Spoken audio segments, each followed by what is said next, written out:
Hello students, class first.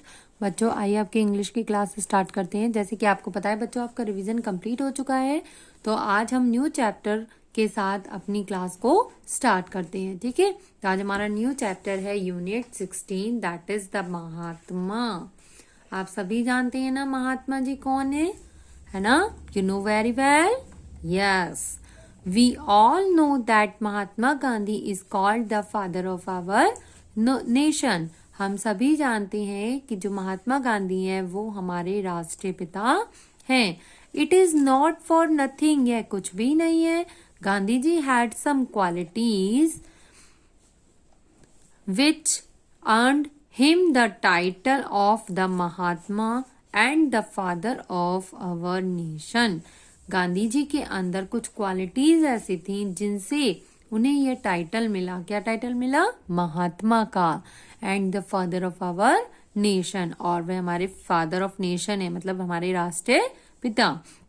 Gandhi ji never went to any jungle to become a Mahatma. Gandhi ji किसी जंगल में नहीं गए थे महात्मा बनने। जैसे कहते हैं ना, जो जंगल में घूमते तो महात्मा हो गए, नहीं, वो किसी जंगल में नहीं गए थे। He has also been declared as the best man of the 20th century. वह 20th सेंचुरी मतलब 20वीं शताब्दी के बेस्ट मैन भी माने जाते थे। After India got independence in 1947, India के स्वतंत्र होने के बाद, इंडिया कब फ्रीडम हुआ था? 1947 में। Gandhi ji used to say his evening prayers at Birla House in new Delhi. Gandhi ji evening prayer करने कहाँ जाते थे? बिरला हाउस में, जो न्यू दिल्ली में है बिरला हाउस, वहां पर वो इवनिंग प्रेयर करने जाते थे। Anybody could take part in those prayers, कोई भी उनकी प्रेयर का पार्ट बन सकता था। People used to come to him for solution to their personal problems also। वहां पर लोग अपनी पर्सनल प्रॉब्लम्स लेकर, मतलब जो अपनी खुद की परेशानियां होती हैं उन्हें लेकर भी वह गांधी जी के पास वहां उनका हल ढूंढने आते थे, उनसे मतलब पूछने आते थे। One such person was an old lady who came to attend the prayers along with a small child of about 10 years। एक बार एक ओल्ड लेडी वहां पर मतलब प्रेयर के टाइम पर आई, और उनके साथ कौन था? एक 10 years का boy, small boy. After the prayer, she requested Gandhi ji to advise the small boy not to eat good raw sugar। जब प्रेयर के बाद उन्होंने गांधी जी से रिक्वेस्ट करी थी कि जो स्मॉल बॉय है वो गुड़ ना खाए, है ना? तो Gandhi ji smiled and asked the old lady to come after a week. Gandhi ji ने स्माइल करी और उन ओल्ड लेडी को एक वीक के बाद आने को कहा। वीक जानते हो ना, एक सप्ताह के बाद। The old lady went to Gandhi ji again after 1 week। Old lady जो है वो गांधी जी के पास आफ्टर 1 week आ गई दोबारा। Gandhi ji asked the lady to come after 1 more week। Gandhi ji ने फिर उसे 1 more week मतलब आफ्टर एक और वीक बाद आने को कहा। The old lady felt somewhat disappointed but she did not lose hurt. मतलब ओल्ड लेडी जो है वो थोड़ी सी डिसअपॉइंट तो हुई, डिसअपॉइंट मीन्स थोड़ी सी निराश तो हुई कि गांधी ने उसे दोबारा फिर भेज दिया, है ना? लेकिन वह मतलब अपने लूज हार्ट करके नहीं गई, मतलब कि she visited Gandhi ji once again talking the boy with her. वह गांधी जी से इस बारे में, अपने बॉय मतलब जो बॉय के साथ आई थी उसी के बारे में वह दोबारा बात करना चाहती थी। Once again Gandhi ji smiled and requested the old lady to bring the boy after 1 week। एक बार फिर दोबारा गांधी जी ने स्माइल करी और उनसे रिक्वेस्ट करी ओल्ड लेडी से कि वो 1 week बाद फिर दोबारा बॉय को अपने साथ लेकर आए। The old women become impatient but there was no go. मतलब उसमें पेशेंट वो खो चुकी थी, मतलब वो 2-3 बार उसको लौटा दिया था, है ना?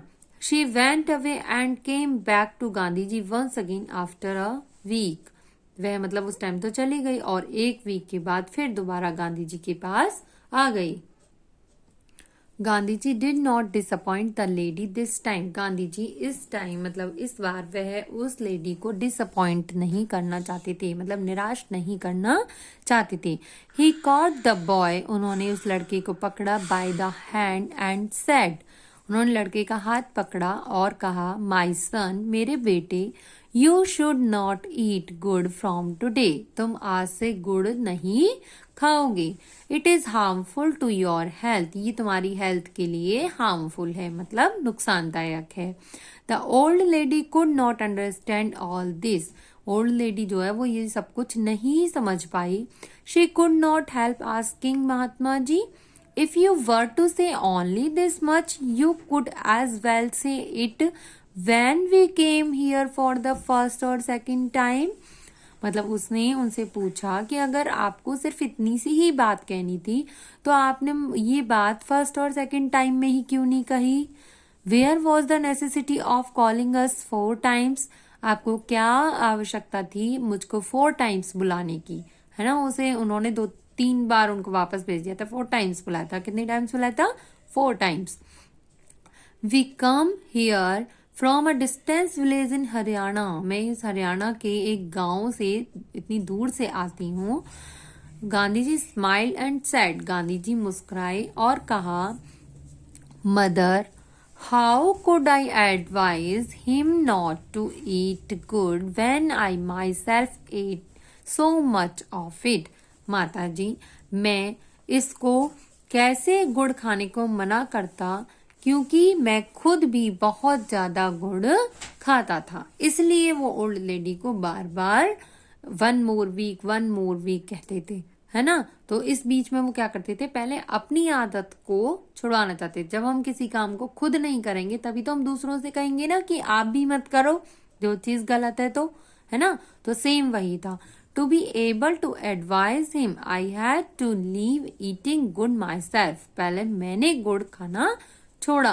Now that I have left eating good, I can advise him not to eat it, and so I have advised him. Same वही बात जो मैंने अभी आपको बताई बच्चों, कि पहले उन्होंने गुड़ खाना छोड़ा, जब वो खुद गुड़ नहीं खाएंगे तभी तो वो दूसरों को एडवाइस दे सकते हैं ना कि आप ये गुड़ नहीं खाओ, ठीक है। The old woman fell at the feet of Mahatma for the sacrifice he had made for her son.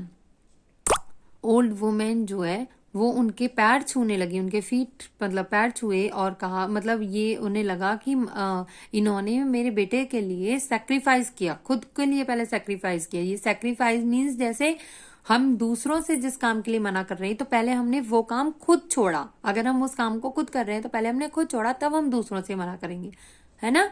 जैसे कोई भी गलत काम है, अगर मान लो तो अगर हम झूठ बोलते हैं और हम दूसरों से कहें कि आप झूठ नहीं बोलो, तो पहले हम खुद झूठ बोलना छोड़ेंगे, तब हम दूसरों को एडवाइस देंगे कि आप भी ये झूठ नहीं बोलो। सेम वैसे ही तो गांधी जी ने पहले खुद गुड़ खाना छोड़ा, उसके बाद उन्होंने उस बॉय को एडवाइस दी कि आप भी ये गुड़ ना खाओ, ये आपकी हेल्थ के लिए हार्मफुल है, ठीक है। तो स्टोरी समझ में आई बच्चों? इससे हमें क्या एडवाइस मिली? Eating too much of sweets is injurious to health. जो ज्यादा स्वीट्स खाते हैं, स्वीट्स मीन्स कुछ भी मीठा, लाइक टॉफी, चॉकलेट, गुड़, है ना, स्वीट्स, मिठाइयाँ, तो जो भी ज्यादा चीज खाते हैं वो हमारी हेल्थ पर इफेक्ट करती हैं, हमारी हेल्थ के लिए उसमें हार्मफुल होती हैं। वो हमारे टीथ में जर्म्स लग जाते हैं, ठीक है। तो ये इससे समझ में आया ना आपको भी एक सीख मिली कि हमें क्या नहीं करना चाहिए, ज्यादा स्वीट्स को नहीं खाना चाहिए, ठीक है बच्चों। तो आज हमने ये स्टोरी पढ़ ली, आप भी ये स्टोरी रीड करेंगे अच्छे से। जब ये स्टोरी रीड कर लेंगे तब मैं आपको नेक्स्ट वीडियो में इस स्टोरी से रिलेटेड जो भी एक्सरसाइज है वो मैं आपको कराऊंगी। आज के लिए इतना ही, थैंक यू।